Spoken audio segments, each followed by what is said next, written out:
에디슨이 전구를 개발하기 전에 이미 8명의 개발자가 있었습니다. 그런데 에디슨이 상용화에 성공했기에 에디슨이 유명해졌습니다. 2014년 국가과학기술심의회에 따르면 우리나라 정부기관의 연구 성과는 무려 19만 건이었어요. 그런데 15만 4천 건이 사업화가 되지 못했어요. 우리나라 기술들이 사라지고 있습니다.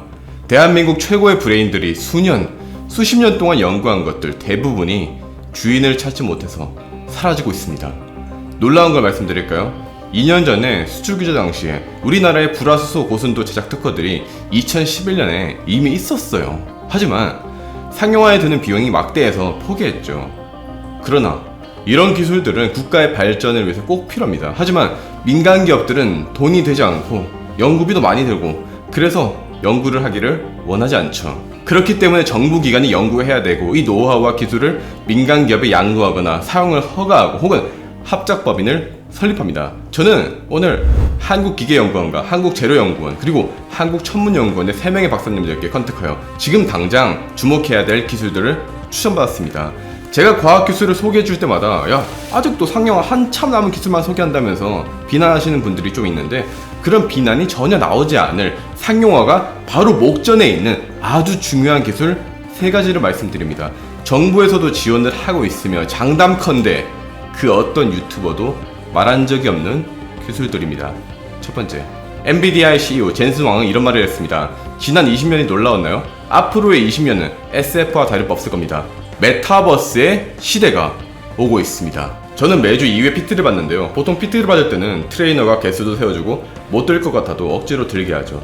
혼자 운동할 때는 세워줄 사람도 없고 또 저를 제어해줄 사람도 없으니까 이런 갤럭시 워치를 차고 개수를 세고 운동을 함께 합니다. 근데 요게 숄더 프레스 같은 거는 오차가 있지만 나름대로 잘 세워주거든요. 근데 스쿼트라던가 뭐 레그 프레스 같은 거는 이제 세워줄 수가 없어요. 그런데 해창분들 머신들이 알아서 개수 세워주고 머신들이 여러분의 몸 상태를 체크하고 또 적절하게 근육에 자극이 먹도록 코칭을 해준다면 그런 헬스장 가고 싶지 않으세요?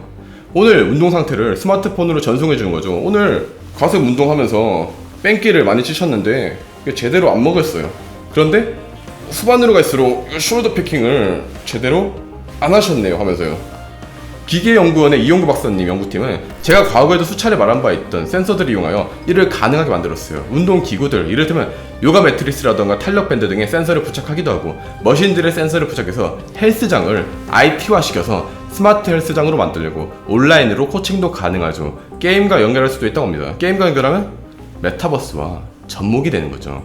홈 트레이닝 하시는 분들은 센서가 부착된 운동기기를 통해서 운동 효과를 확실히 누릴 수 있습니다. 저는 솔직히 말해서 제대로 갖춰지지 않는 홈 트레이닝이 운동에 그다지 큰 효과는 없다고 생각을 합니다만 그래도 홈 트레이닝 시장은 코로나 시국과 더불어 미친 성장을 하고 있고 디지털 피트니스도 이제 떠오르고 있다고 합니다. 사실 뭐 링피트라던가 닌텐도 위랑 다를 게 뭔가 하는 의문이 있을 수 있는데요. 저도 같은 의문이 있어서 질문을 드렸는데 링피트나 위의 경우에는 비싼 콘솔 장비를 사야 합니다. 반면 센서가 부착된 운동기기들은 뭐 수만 원 정도로 저렴하다고 하죠. 또한 확장성, 다양성이 엄청나게 좋습니다. 이를테면 사용자가 저 머신에 센서 부착해주세요 하면 커스터마이징이 될 수도 있을 것이고 혹은 센서만 따로 팔아서 어떤 운동기구에든 부착할 수 있는 거죠. 박사님에 따르면 현재 연구진은 2022년 상용화를 목표로 현재 운동 시스템을 완전히 바꿔버릴 수 있는 스마트 운동기구들을 준비하고 있다고 합니다. 정부 연구기관 특유의 보수적인 세체만 없애고 예쁘게 잘만 만든다면 메타버스 시대와 홈 트레이닝, 디지털 피트니스 시대에 맞물려 큰 성장을 할 수 있을 겁니다. 두 번째, 중국, 동남아, 유럽 등 전 세계에서 급성장하고 있는 기능성 화장품의 시장입니다. 예를 들어서 LG생건, 아모레가 중국에서 역대급 매출을 달성하고 미친 성장률을 보이고 있는 것은 다들 아실 겁니다. 기존 화장품의 바이오, 나노, 의료 기술들을 접목한 걸 코스메슈티컬이라고 하는데요. 쉽게 말해서 화장품의 목적이 아름다움이라면 코스메슈티컬은 아름다움과 치료 둘 다 잡을 수 있습니다. 최근 화장품과 의약품의 경기가 무너지고 있기 때문에 코스메슈티컬은 화장품 산업의 블루오션이죠. 한마디로 화장품보다는 성능이 좋고 의약품보다는 성능이 낮은 요 중간 정도예요. 최근 제로연의 이승훈 박사님은 2020년 2월 세계 최초로 플라즈마를 이용한 패치를 개발하여 W랩이라는 연구소 기업을 설립했습니다. 패치의 플라즈마를 만들기 위해서는 1000V 이상의 고전압을 사용해야 되거든요. 이렇게 고전압이 흐르는 패치를 얼굴에 붙이면 안전하게 사용할 수 있는 소재와 부품이 필수적인데 이거를 개발해낸 겁니다. 플라즈마 패치는 오존과 질소산화물을 만드는데 오존에는 엄청난 살균 효과가 있고 질소산화물은 혈류를 개선해서 피를 빨리 돌게 하는데 이게 재생을 촉진한다고 합니다. 이걸 사용하면 아토피, 여드름, 무좀, 탈모 같은 만성 피부 질환을 개선하는데 큰 도움을 줄 수 있죠. 현재 동물 임상은 끝냈고 사람에게 적용하기 위한 임상 준비 단계에 있습니다. 재료는 이승훈 박사님에 따르면 플라즈마 패치의 사업가까지 간 기업은 현재 W랩 뿐이라고 합니다. 물론 작은 회사이기 때문에 대행 회사들과 경쟁하기엔 어려움이 있어 아모레 같은 곳들과 OEM이라던가 ODM을 이용해서 시장에 나갈 계획이라고 합니다. 마지막으로 아마 처음 들어보셨을 거예요. 적응광학 기술이란 게 있습니다. 일반인에겐 익숙하지 않지만 굉장히 중요한 기술이에요. 천문연의 최성환 박사팀은 적응광학 시스템을 개발하기 위해서 미국 캘리포니아에 있는 빅베어 태양천문대에서 연구를 하신 바 있는데 특히 태양 분야에서 적응광학 기술은 국방 기밀이라 일반적으로 외국인과는 연구 협력을 하지 않는다고 해요. 그런데 이전에 관측기 개발을 함께 했던 인연이 있으셔서 함께 연구를 할 수 있게 되었다고 하셨죠. 우주에서 지구의 대기권으로 진입할 때 굴절률이 다르기 때문에 빛이 막 흔들리고 퍼집니다. 그렇기 때문에 지구에 있는 망원경은 아무리 잘 만들어도 해상도가 나빠질 수밖에 없습니다. 그래서 과학자들은 생각했어요. 이거 극한 환경에서도 잘 보이는 망원경을 만들면 어떨까? 적응광학 기술은 대기에 의한 빛의 왜곡을 보정하는 기술인데 빛이 얼마나 왜곡되었는지를 분석하고 이 왜곡을 상쇄해버리는 기술입니다. 쉽게 말해서 이 카메라로 사진을 찍을 때 렌즈가 이상하면 사진이 잘 안 찍히잖아요. 빛이 지구의 대기를 지날 때도 마찬가지예요. 대기는 하나의 거대한 렌즈랑 같습니다. 근데 이 지구의 대기는 만만한 놈이 아니에요. 대기는 시시각각 상태가 바뀌어버리기 때문이죠. 그래서 이 흔들림과 퍼지는 것을 보정해줄 필요가 있는데 과거에는 쉽지가 않았어요. 그런데 최근 들어서 이제 컴퓨팅 기술이 좋아지면서 구현이 되기 시작했어요. 카메라가 한 1만 번씩 찍을 수도 있고 컴퓨터가 그 데이터를 연산도 할 수 있게 되었죠. 진짜 간단하게 말씀드리면 여기 갤럭시에 손 떨리면 최소화해주는 슈퍼세디가 이런 기술들을 진짜로 맛보기 느낌으로 활용한 겁니다. 빛이 흔들리고 퍼지는 걸 똑바로 볼 수 있게 해주므로 에너지의 밀도도 높아지죠. 즉 단순히 망원경에만 사용되는 것이 아니라 생명공학, 의학, 특히 안과 분야에서도 사용이 가능합니다. 정밀하게 볼 수 있게 도와주는 거니까요. 무선 광통신 쪽으로도 사용이 가능하고요.